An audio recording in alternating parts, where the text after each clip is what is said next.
Hey guys, I'm back with a new video, and this is going to be a sort of updated skincare for the winter routine. It's not really a routine, it's just like products that I've been using to take care of my skin during the colder months.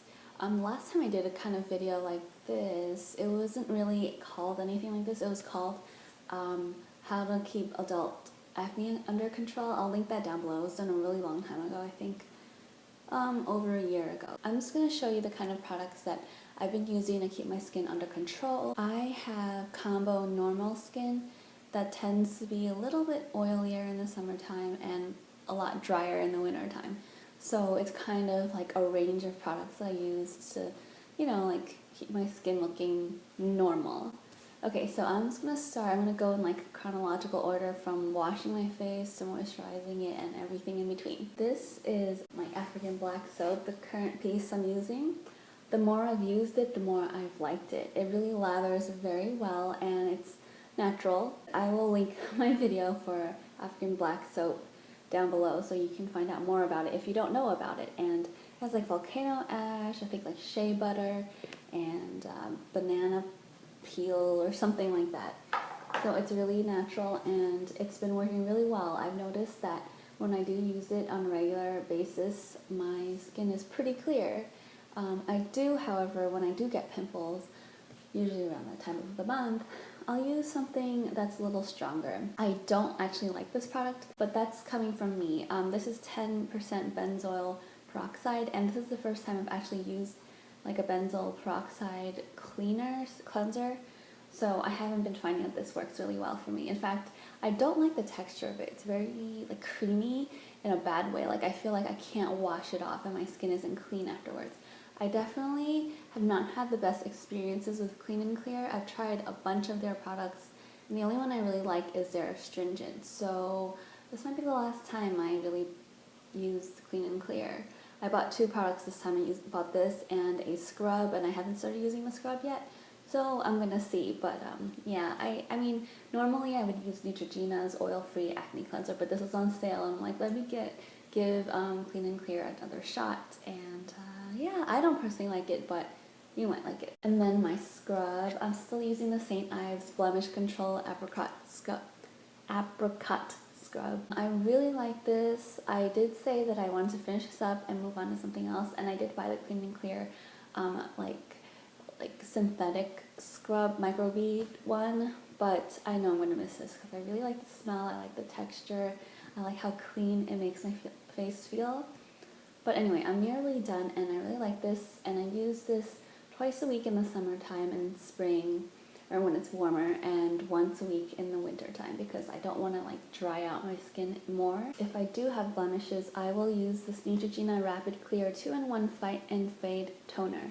And I'll just put this on a cotton ball and I'll like hold it on my pimple until I feel like it won't do anything anymore. It really helps. It really helps with reducing the swelling or whatever, the redness.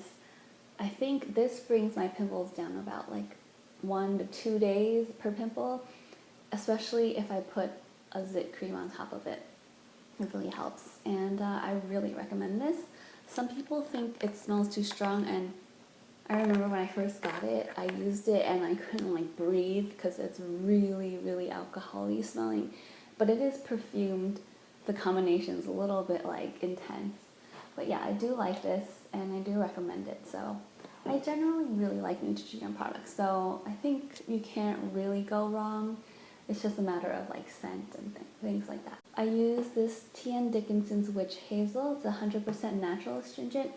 I like this. I use this mostly to remove any remnants of makeup, especially under the eyes.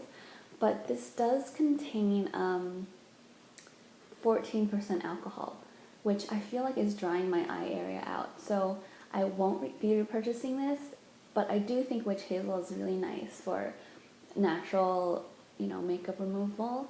So I'll probably look into buying like an alcohol-free kind of Witch Hazel, which there are plenty of those on the market. And then from there, I have a whole bunch of different moisturizers. Now, if it's not that cold, I will just use my Camellia seed oil. I've been testing this out because I think I've heard that it has very similar benefits to rosehip seed oil, but it's not as oily and my skin couldn't really take rosehip seed oil on a daily basis because it was too rich for my skin. So I've been liking this so far. I don't think it's as good as rosehip seed oil, and it's supposed to help reduce blemishes, not blemishes, but like post-blemish marks and like freckles and all of those things. I haven't really noticed a difference yet, but I think it's a pretty good moisturizer. It does tend to get a little bit greasy if you apply too much. So I'll just do like 1 or 2 drops and go like this and pat it into my skin. And I bought one of these amber bottles so I can control how much oil I'm getting into it, and it keeps it from going bad quickly. Sometimes I'll use argan oil around my eyes just because I think this is probably better for the eye area than something like camellia seed oil. It's a little richer. This does get a little sticky if I use too much of it, but I don't really mind too much. It doesn't travel too much into my eye area, or my eye, so I don't mind it. I think it's pretty good. I don't know if I've noticed a huge difference, but it's oil, it should moisturize, right? If it's really cold or dry, I will top it off with my Yes to Carrots Nourishing / Repairing Night Cream. This product has been discontinued. They replaced it with something I think called like Intense Hydration or something, but it's just a really, really thick cream. It's not too greasy, but I did start using it at first in September, and my skin thought it was just too heavy for my skin at that point, and I would wake up with like oil all over my skin. But now that it's actually colder, this has been working really well. It makes my skin so soft in the morning. I think it's just really great. Unfortunately, it's discontinued, but I think maybe the intense hydration one is probably pretty similar to this.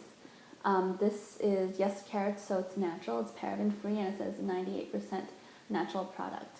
And it's, like I said, really thick. It won't come out if I go like that. And it smells like kind of like weird baby powder plastic, but I think the new product probably has a new smell because when I was reading reviews on this, the #1 complaint was about the smell. So I really like this stuff. Now, if I have blemishes, I will sometimes use this Alpha Hydrox Enhanced Lotion 10% Glycolic AHA Anti-Wrinkle Lotion. Don't mind the whole weird thing here because I usually keep it upside down. And it's really thick, as you can tell. It does have alpha hydroxy in it, so it's supposed to help exfoliate the skin with chemicals instead. And I only use this really when I feel like my skin looks dull or I have pimples, because I find personally the alpha hydroxy like kind of helps with blemishes and like fading them or like shrinking them a little bit. I don't know that I'll repurchase this. I don't really like this. It's very greasy in comparison to the one that I used prior to it. So I'm not sure that I'll continue using alpha hydroxy lotion on my skin after I finish this, but if I can find a good one, then I probably would. But yeah, this is part of my routine when I have blemishes. And last but not least, I'm still using the Trader Joe's Enrich Moisturizing Face Lotion with Broad Spectrum SPF 15. This is PABA-free, paraben-free. It's, broad spectrum. I really like this, but I've mentioned in a past video, this is my second bottle. It contains retinol palmitate, which apparently some studies have shown it reacts with UV rays to like help your skin actually absorb the UV rays, so it's actually not that great, like in terms of keeping your skin free of UV rays, you know what I mean? Because it's like helping your skin absorb it. So I won't be repurchasing this, but I'm so sad about it because this is the best SPF I've ever used. It's moisturizing enough without being greasy or shiny, and it's like really pretty thick. I mean, not that you can tell, but it's pretty thick. The best part is it's really inexpensive. I think it's like $3.99 at Trader Joe's. But yeah, I'm gonna be finding something else to replace it. I think I'm gonna try the Kiss My Face brand. If you have any suggestions for natural SPFs without like dimethicone, hopefully without parabens, without retinol palmitate in it, please let me know. This actually has isoparaffin in it and dimethicone, so that's kind of unfortunate too. So all of that is what I use during the fall and winter to keep my skin hydrated, but clear, relatively clear. If you have any questions about any of the products I use, or if you want to tell me what products you use, or if you have a video, feel free to share it with me. I'll check it out. And as always, thank you guys for watching and for subscribing, and I'll see you guys soon.